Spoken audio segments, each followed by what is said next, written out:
How you doing, YouTube? DUBKDAD with this obligatory ban list discussion. I'm only making this video because I have several subscribers who are new to the game and they're messaging me. They don't understand why some cards got hit. And the first thing I want to tell them is that there is a difference between competitive play and casual play. There's nothing wrong with either, but you have to understand that in competitive play, card interactions are much more important than it is in casual play. Okay, so let's just get that cleared out. Bionic, you guys all know about Atlanteans and the abuses that Bionic will be able to do with the Atlanteans and their effects. Also, Bionic is just an OTK, FTK enabler, and that's not good with the game. The same can be said with Future Fusion. FTK, OTK enabler is not good for the game. Zenmaity, I feel that was the more intelligent choice over hitting Hunter. Windups can still hit you for 2-3 cards out of your hand, but then they can't also just put 8,500 damage on the board with Shark Magician. So that was a pretty wise move. Spore, no, there's no, oh my god, plants are back, they're tier 0, they're god again. No. Spored 1, not too bad. There's not a whole lot of plants you're going to want to remove anyway, because Lone Fire still at 1. You still only have 1 Dandelion, and all people are going to run just those 3 plants. Also, in testing, I wanted to run a second Spore, so it was pretty smart for Konami to put Spore at 1, because it's like the best level 1 tuner, aside from Effect Veiler. These two going to 1 surprised the shit out of me, but it was needed because Inzectors, I mean, this shitty archetype design, blowing your shit up and then just spamming the field was stupid, and that was a good thing. They hit Gust Kraken before we got a chance to get Ptolemy 7 or Messier 7 or whatever he is. That hand loop was more dangerous than the wind-up hand loop, simply because at the end of the wind-up hand loop, maybe you had to stare down a Tyrus and a Zenmaines or something, but at the end of the Gust Kraken hand loop, you had to stare down maybe the Ptolemies and a Bouncer and maybe another Ptolemies or something. So yeah, you had to stare down 2 Constellars and a Bouncer. So this was more dangerous. Tsukiyomi at 1. Not bad, Konami. Not bad. She's not as busted as she used to be. I guess Tsukiyomi is a he.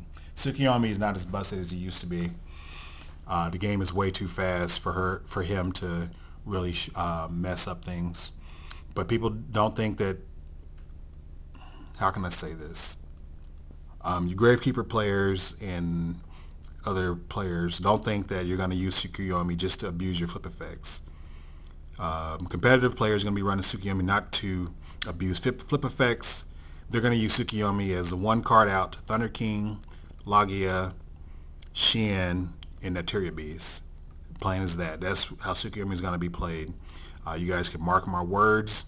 Maybe you'll find a way to abuse your flip effects, but you won't be successful.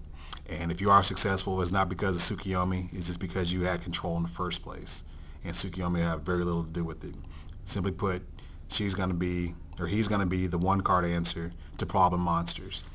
Arguably, rank 6 is the most busted rank of Exceeds right now, so Sork had to go to 1.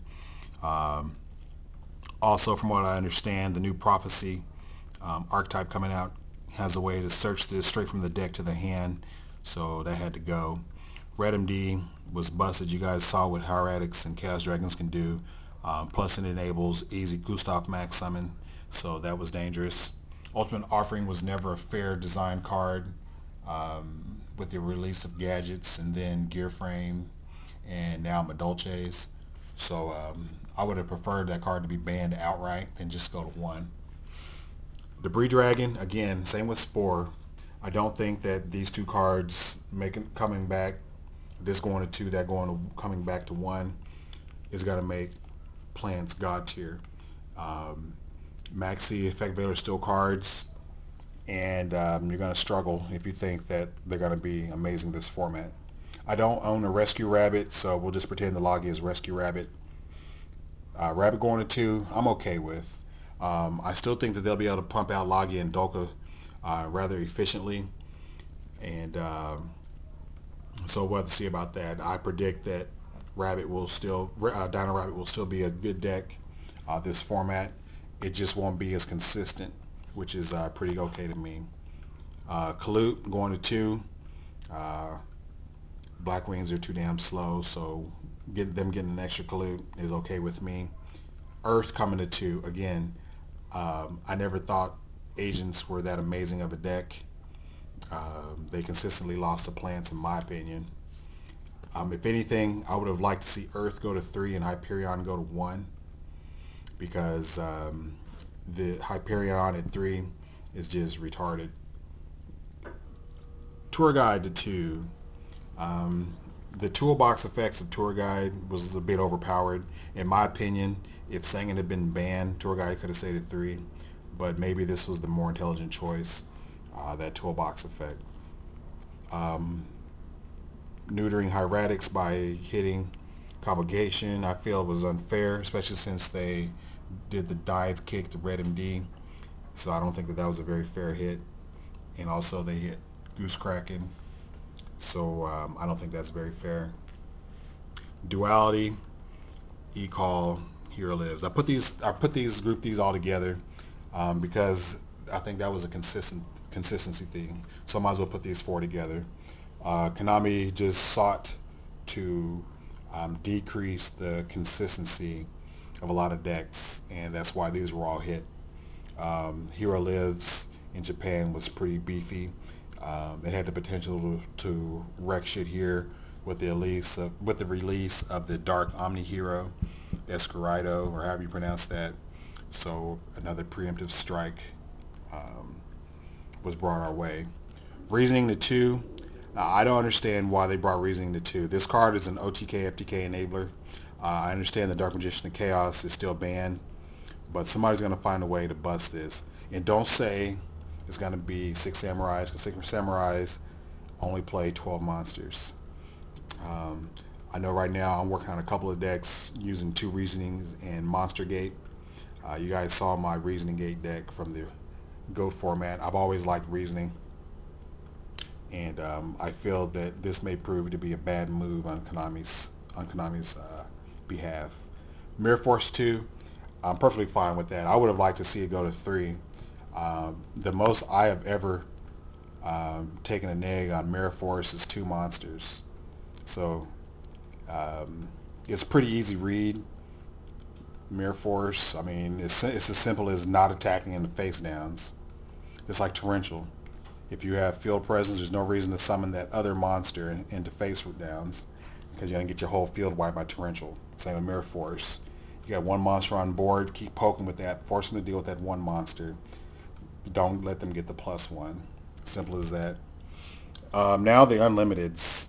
For the most part, these 2 are irrelevant. Necrogardner. This is a shitty card to draw. Marshmallow. It might be annoying. Some interesting things could pop up. I just can't see it right now. Swords of Revealing Light and these 2 cards. More stall, but we have triple MST. Sorry about that. So I don't think those are going to be a huge problem. Plus, Exceeds don't have levels, so that might be kind of meh. I'm going to skip these 2, go to Cylinders. I've lost 2 feature matches, or no, I lost a feature match, and I got screwed out of a regional win to this card. So I hate seeing this card go to 3, but it's a rather fair card. I mean, that little shitty burn damage. I mean, if Mirror Force can go to 2, then this can go to 3. I'm okay with that. MST still exists. Destiny Draw. The D-Hero engine is shit. Teledad is not back. Okay. Malicious is at 2 still. Okay. Tengu, or not Tengu, yeah, Tengu would have paired up real nice with Teleport, and then you could make Brio, but Brio's banned. So yeah, Teledad is not back. Destiny Draw. I mean, it's like too little too late. What are you going to run? Two Malicious, Diamond Dude, Doom Lord, and Plasma? Okay, good luck with those shitty hands, okay? Deck's going to be shitty. Yeah, you might be able to pull off some really cute shit, but it's not going to be consistent. Diamond Dude is garbage. You have to run so many normal spells to make him live, so then you end up not running any defense, and then you get shut on.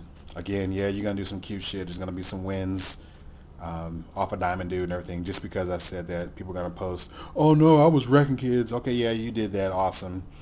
But running all those shitty monsters just so you can draw two cards is not going to compare to your opponent opening one of two rescue rapids going to log you with set cards. Okay, that's all I got to say about that. And teleport. I think that the only deck that's going to be able to play this card successfully is Psychics. People are going to kind of shoehorn it into Karkuris, and that's cool. People are going to try to shoehorn it in the D hero builds, and that's cool. I've heard people talking about playing teleport in agents. I've heard people talking about playing teleport in plants. I think that the best place for this card is in, Psychics, a variant of Psychics. Running more Psychics. And the reason why I say that is because if you try to play it in any other deck, you're going to get wrecked by Max C. Because this card will feel like a mass special summon turn, and then they'll chain Max C to your teleport, and then what? Or hopefully you end up with a Quasar or something, because they're going to draw about 4 or 5 cards off of you. And that's how I feel about that. Well, these are my thoughts on the ban lists. Feel free to argue and to call me a baddie and to call me a nerd and to tell me to get a life because I live off of this or what have you. I don't give a shit. This is my hobby and I love it. It's DUBKDAD and I'm out.